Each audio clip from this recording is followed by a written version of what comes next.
Very exciting. Good morning to all of you.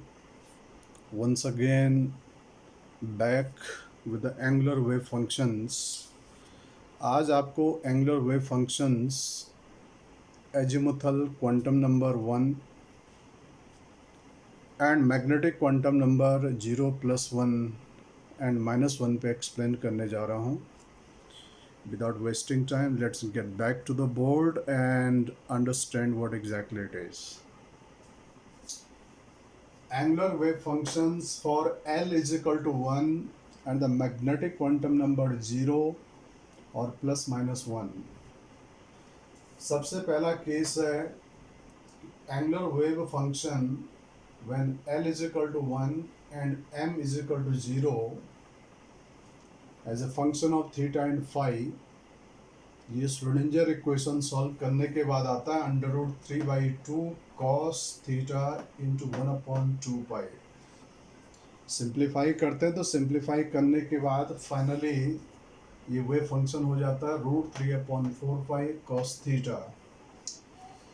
ये अभी यानी पोलर कोऑर्डिनेट सिस्टम में आया हुआ क्योंकि are theta phi are represented in the polar coordinate system.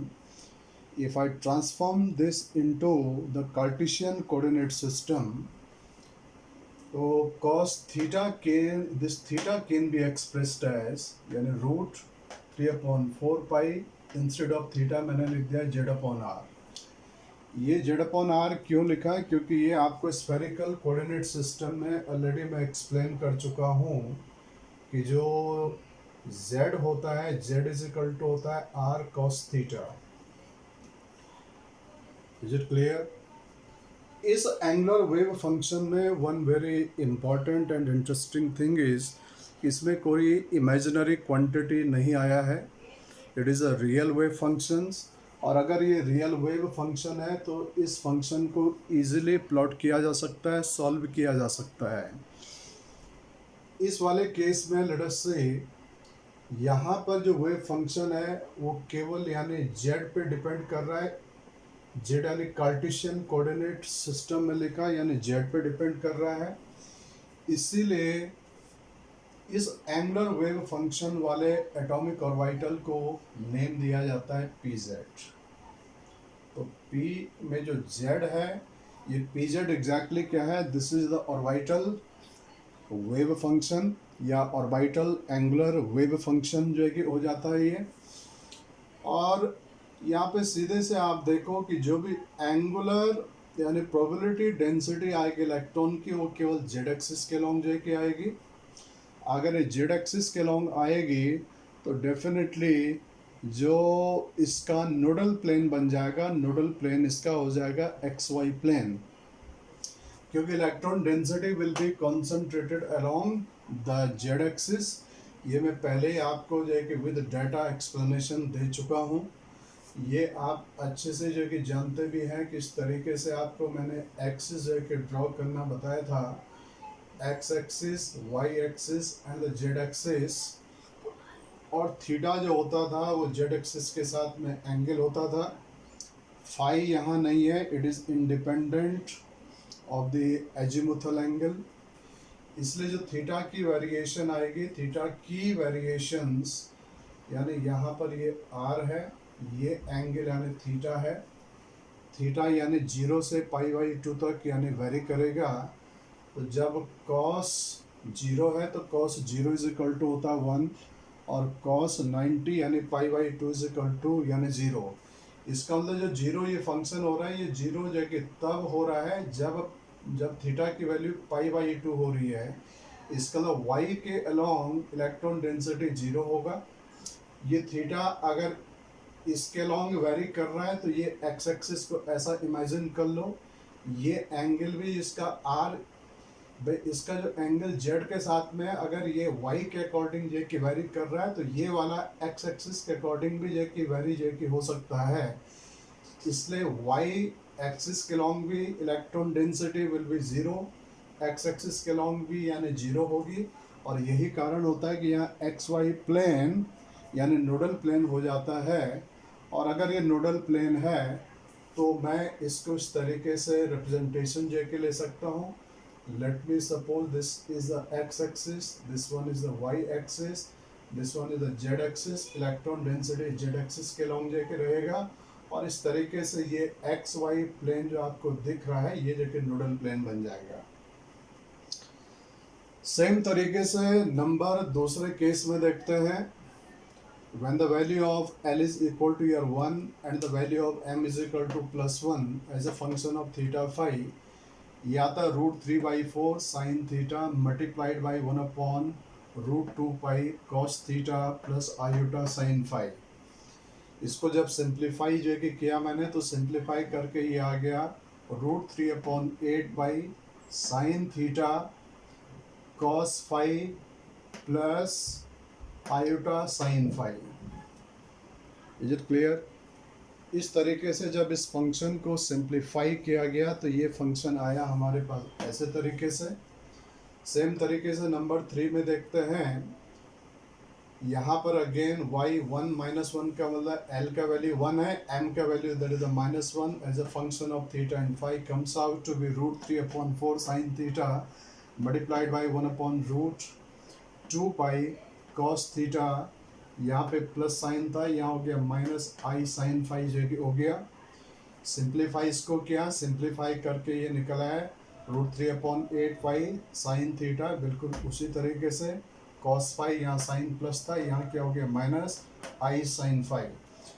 अगर आप इन दोनों एंगुलर वेव फंक्शन को देखो, ये angular wave function, this angular wave function and this angular wave function, in angular wave function में हम देख पा रहे हैं कि एक इमेजिनरी क्वांटिटी आई आ रहा है। इसका मतलब कि यह है कि इस वेव फंक्शन को सॉल्व नहीं किया जा सकता है, इसको जो है कि रियल एंगुलर वेव फंक्शन में चेंज करना पड़ेगा। और जब कभी किसी जो है कि इमेजिनरी फंक्शन को रियल फंक्शन में चेंज करना होता है तो उसके लिए हमें यानी नॉर्मलाइजेशन करना पड़ता है। नॉर्मलाइजेशन बाय लीनियर कॉम्बिनेशन और normalisation by the subtraction process.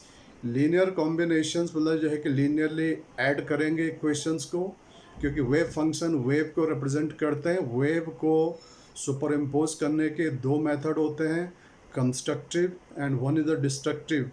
Wave को एम्पलीट्यूड वाइज ऐड भी किया जा सकता है, वेव को एम्पलीट्यूड वाइज सब्ट्रैक्शन भी किया जा सकता है।